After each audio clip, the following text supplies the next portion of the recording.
Walisema hautoweza kushika mimba.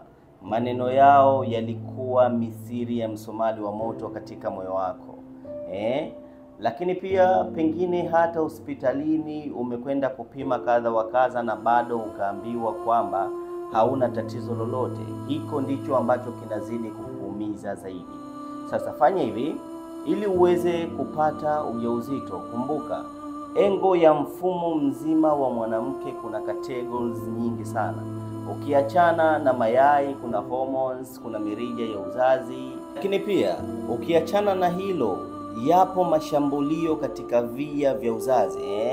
Tukiongelea kama chlamydia, gonorrhea, pelvic inflammatory disease, fibrosis, ovarian cyst. Hivi vitu vyote ni pingamizi kwako wewe kutokuweza kushika ujauzito.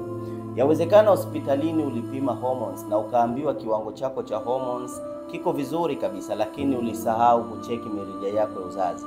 Ulisahau kuwa mayai yanaweza yakapoteza ubora na kutokufanyika kwa ovulation.